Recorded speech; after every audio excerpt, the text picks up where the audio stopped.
Përshëndetje të nderuar miq, do të flasim për ngjarjet e kriminalitetit. 3 atentate, 2 viktima, 4 tragosur dhe vetëm një i shoqëruar deri tani. Nga 18 priti ku ndodhën 2 atentatet e para me një të vdekur, fillimisht atentati i parë në Lezhë, babai i Ram Brahimit, dhe 4 tragosur në Tiranë, mes tyre 2 fëmijëve, po atë natë disa minuta më pas, dhe atentati së dielës në qytetin e Vlorës, ku një person, Renato Hoxha, i 58 vjeç, u ekzekutua pranë shtëpisë së tij. Një person është arrestuar, Eris Mehmetaj deri tani, por jo si ekzekutor, por si person që ka qenë bashkëpunëtor sipas policisë në këtë vrasje, pasi u ka shitur makinën autorëve me të cilët janë larguar pra hidheri. Për situatën e kriminalitetit dhe reagimin e policisë do të flasim me ekspertin e sigurisë, zoti Fation Softa. Zoti Softa, përshëndetje dhe faleminderit. Faleminderit juve. Do ta nisim nga ngjarja e Vlorës. Pistat janë të shumta. Si mendoni që po ecin policia deri tani për zbardhjen e kësaj ngjarje? Është folur edhe për porosi nga Dubai. Ju përmendët që janë 3 ngjarje kriminale të rënda sigurisht, dhe të 3 këto atentate apo ngjarje të rënda kanë një lloj densiteti në raport me kohën për cilën kanë ndodhur, dhe pikërisht në fushatë, në zemër të fushatës. Pra kemi një situatë e cila grupet kriminale apo atentatorët apo ato çfarë kanë për të larë sa po përdorin pikërisht kohë dhe këtë moment gjatë fushatës politike. Atentatori që ka bërë ekzekutimin në qytetin e Vlorës, mënyra e ekzekutimit dhe largimit i tij nga vendi i ngjarjes tregon një qetësi dhe kjo të jep idenë e një personi të stërvitur, të qetë, i cili ishte edhe i kujdesshëm, jo vetëm në mënyrën e maskimit të tij, por edhe në qetësinë e lëvizjes, po dhe mënyrën se si e ulte kokën pikërisht në momentet ku ai kalonte nën ato kamera, të cilet ai kishte dijenin për prezencën e kamerave në zonë. Kjo kamera e cila ka pasqyruar vetëm këtë moment nga atentatori dhe nuk kemi detaje të tjera, dhe fakti që kemi një të arrestuar nga policia e Vlorës për faktin që një automjet e cila e ka ndihmuar largimin e tij nga vendi i ngjarjes është filmuar dhe shkapur nga pamjet filmike momenti kur ka lëvizur në targën e tij normale dhe momentin e ndrimit apo kthimit me një targ tjetër të vjedhur. Gjë që ka identifikuar autorin e mjetit, kanë bërë arrestimin e tij, është marrë dhe bllokuar celulari si prove për të zbuluar dhëna me vlerë për hetimin, dhe mendohet që ai atentator, i cili me siguri ka njohje dhe ka një komunikim me këtë person për cilin është arrestuar, duhet i të larguar jashtë territorit shqiptar.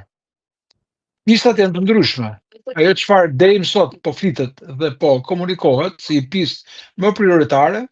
jepet mundësia që ai mund të jetë i përfshirë në një aktivitet me grupet kriminale dhe porosia mund të ketë ardhur nga Dubai. Unë nuk e lexoj kështu dhe nuk e interpretoj në këtë formë, sipas meje orientoj që pista e mundshme mund të jenë problemet me pronësinë. Meqense të paktën nga pyetja e bashkëjetuesës, ai ka thënë ose ajo ka thënë që në komunikim me të ka pasur një ofertë dhe ka pasur komunikime për shitjen e pronës për arsye të zhvillimit të zonës dhe ai nuk ka qenë dakord me këtë gjë. Ai ka qenë normal në sjelljet e tij, por kohët e fundit ka qenë më i tërhequr dhe më pak komunikues. Atentatori ka ditur shumë mirë orën e daljes, punën që ai bënte dhe ka pritur pikërisht në afërsitë banesës ku ka bërë dhe ekzekutimin. Mungesa e kamerave në momentin e ekzekutimit apo mundësi të tjera ku mund të kemi pamjet e këtij autori kanë bërë një lloj vështirësie, por ai që mbetet sot është dyshimi, por dhe cila pistë mund të jetë më e besueshme. Nëse do flisim për një porosi nga Dubai, do të flisim për një rit përfshirë. Ai deri tani, të paktën nga dhënat policore, nuk është kontingjent policie, nuk ka qenë person me problematika, i regjistruar si i tillë, dhe nuk e di se kush mund të ketë qenë dhe çfarë bashkëpunimi mund të ketë pas. Një person që kryente një punë të rëndomt, në respekt punës sigurisht, të rëndomt kuptimin e interesit ekonomik, punonte roje në një subjekt, që sipas medjave ai e ka lënë për një viti, por gjatë këtij viti çfarë pune ka bërë? Çfarë shtynte atë njerëz të çohesha qerë dhe dilte nga banesa? Ku po shkonte në ato momente? Pra këto ishin disa nga pyetjet të cilët mund të shtrohen edhe grupit hetimor për të ditur pse, gjë që mund të kenë dhe plotësimin e dëshmisë nga bashkëjetuesja që duhet të di me çfarë pune dhe me çfarë aktiviteti merrej. Telefoni i tij i zbërthyer, nëse do të kemi mundësinë dhe bashkëjetuesi si telefon, pa të gjitha komunikimet e mundshme mund të thellohen dhe mund të kërkohen në brendësi telefonit ose mund të ketë dhe gjëra të tjera që të ketë informacione për çfarë ai dhe me çfarë ai është marrë, që të gjendet një pistë më e besueshme dhe me fakte dhe indice që të çojnë drejt mundësisë së pistës, drejt autorit mundshëm, përveç pyetjes dhe marrjes me pyetje të një personi të arrestuar, që mundohen ta lidhen me Dubain, ndoshta me jetën e tij që i merrej me shitblerjen e pronave, po pikërisht ky element që ai merresh me shitblerjen e pronave mund të jetë një element lidhës, se mund të kenë interesa pikërisht për zhvillimin e pronës apo zhvillimin e ambientit në cilin ai kishte pronësinë e tokës. Pra si përsa i përket dinamikës dhe motivit, kjo mund të cilësohet një ngjarje thuajse drejt zbardhjes, apo mund të ketë ndonjë përmbysje në momentin e fundit? Sekond, mund të ketë edhe elemente të tjerë jashtë këtyre që ne sot po diskutojmë, mund të lindë krejt tjetër një pistë e cila ndoshta mund të lidhet ndoshta edhe me element banal për shembull, por këto element banal nuk më çojnë, po themi tek bashkëtesa, sepse jeta ati, vendi nga ai vinte, origjina, ekonomia, nuk është se do ta çojnë këtë person apo ato persona të investuar të bëjnë një investim të tillë, i cili sigurisht ka një kosto. Pra të bësh eliminimin e një personi, do të ketë motive madhore. O probleme që ai ka pas dieni me një ngjarje, o ai është përdorur, po themi si person nga grupet në një moment caktuar dhe mund të ketë folur dhe mund të ketë filluar të flasë dhe ka ndjerë rrezikun ndaj tij dhe i duhet ta eliminonin, ose problemi i kësaj që themi i problemeve të pronësisë. Pra këto do të jenë dy pista që mendoj mund të përqendrohen dhe drejt këtyre mund të kemi zbardhjen duke shkuar drejt indiceve që mund të çojnë drejt autorit të mundshëm. Kjo është edhe një precedent i keq për ata që ndoshta nuk pranojnë ofertën e parë për zhvillimin e pronës. Kjo të kthen dhe të kujton atë atentat që është bërë edhe në Tiranë tek ai biznesmeni i ndërtimit, që pistat ishin të ndryshme kur me një goditje të vetme ato e eliminuan në një distancë të caktuar ku mendoi dhe ashtu doli që është përdorur një armë sniper për eliminimin e tij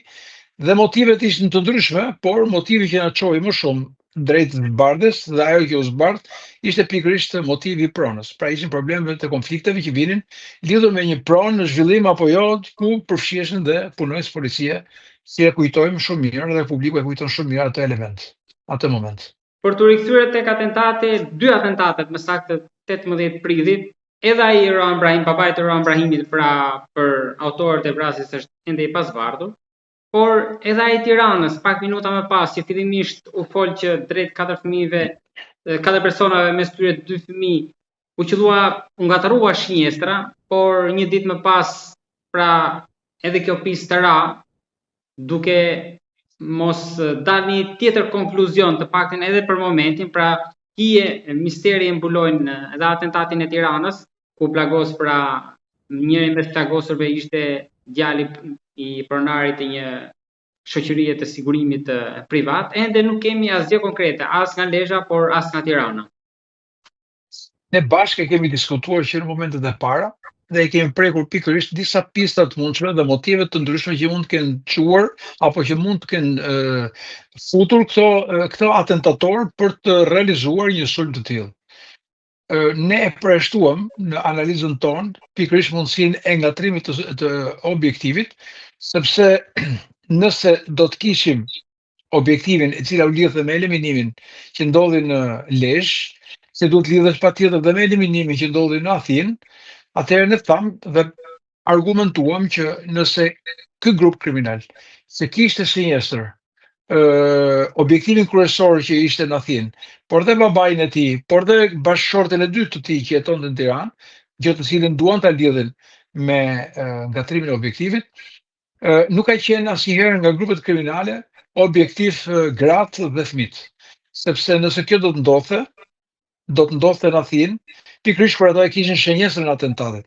Pra, ata ishin në makinë, bashkëshortja bashkë me fëmijën e tij, ato e eliminuan atë në sy të tyre dhe u larguan me motor.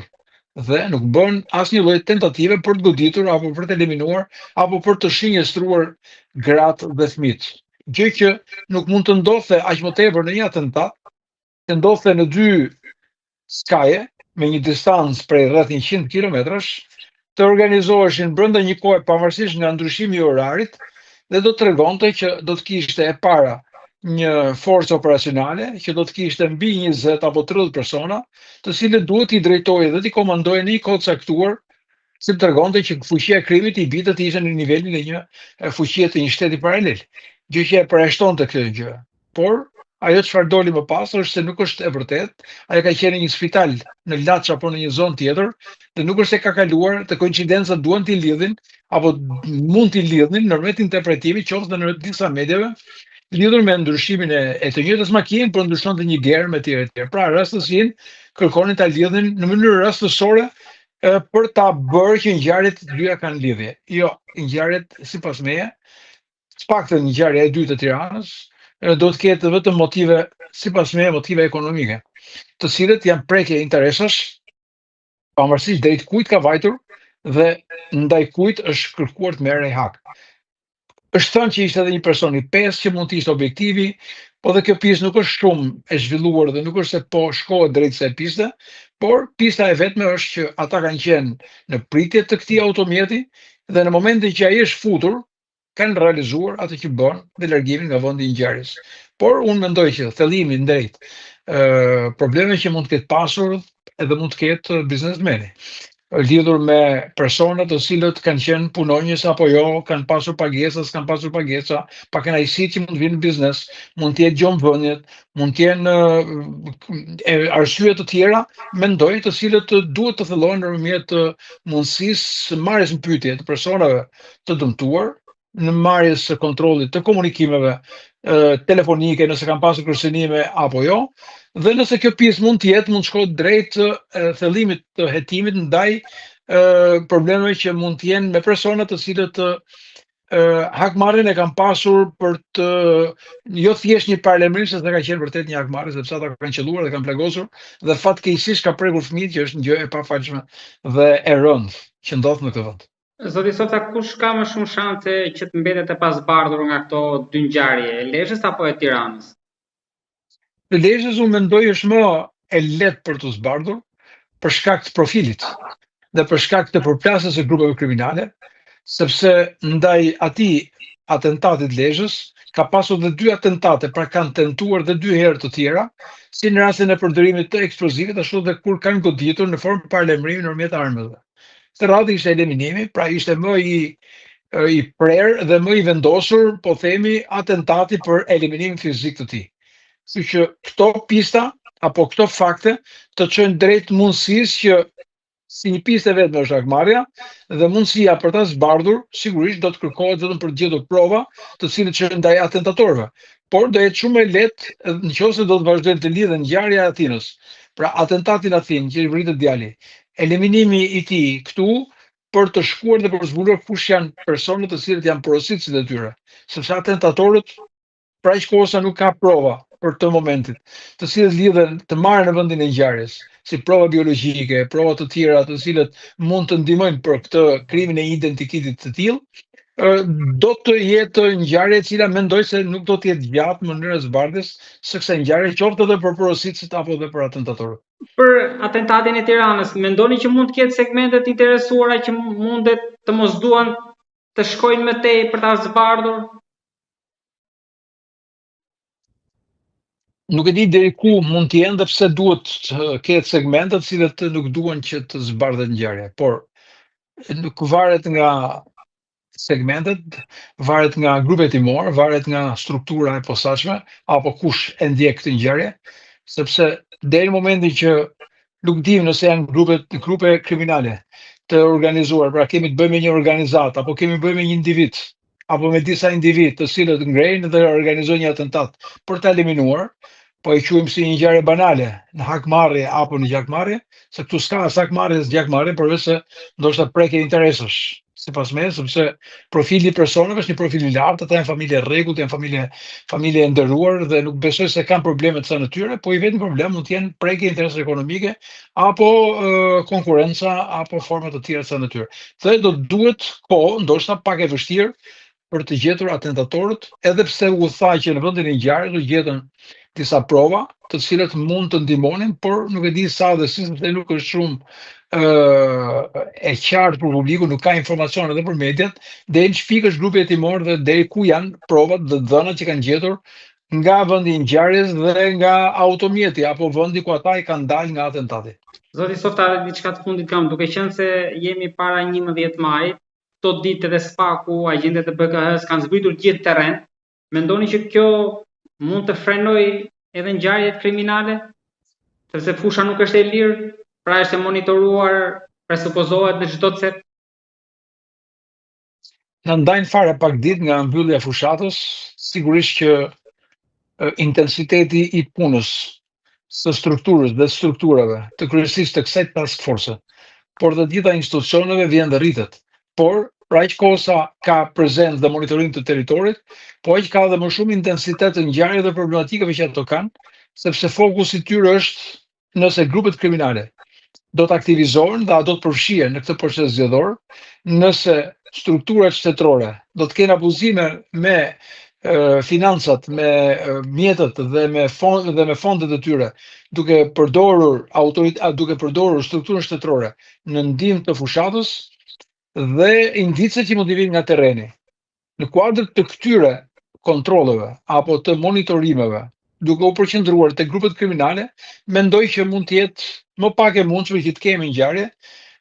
të kësaj natyre, të këtyre atentateve që ndodhen në këto ditë. Por nuk e përjashton këtë mundësi, pra aq kohë sa territori është shumë i gjerë, territori është i pamundur ta monitorosh tërësisht, sepse edhe numri i njerëzve në terren nuk është pafundësisht i mundur për të kontrolluar territorin. Në momentin që atentatet kanë përdorur dhe kanë goditur, nuk është se kanë bërë shumë me sa, në momentin kur ata kanë piketuar, kanë gjetur vendin dhe momentin për të bërë atentatin e radhës. Pra varet nëse këto ngjarje do ta përgjakin apo jo fushatën dhe sa dhe si ata mund të krijojnë një lloj situate të paqartë dhe të frikshme në raport me zgjedhjet. Por mendoj që mundësia është që dita e zgjedhjeve dhe ditët që janë në vazhdim, nuk besoj se do të kemi aktivitet kriminal apo do të kemi, po themi, atentate. Më shumë besoj se ata mund të jenë të interesuar me përfshirjen në sistemin zgjedhor, sepse përfshirja në sistemin zgjedhor jep vazhdimsinë, jep favore apo jep privilegje të cilët krimi ka marrë gjithmonë nga mbështetja që i ka dhënë dhe ja rikthyer këtë mbështetje mbas zgjedhjeve nga segmentet e politikës shqiptare. Zoti Softa, faleminderit shumë për bisedën. Faleminderit.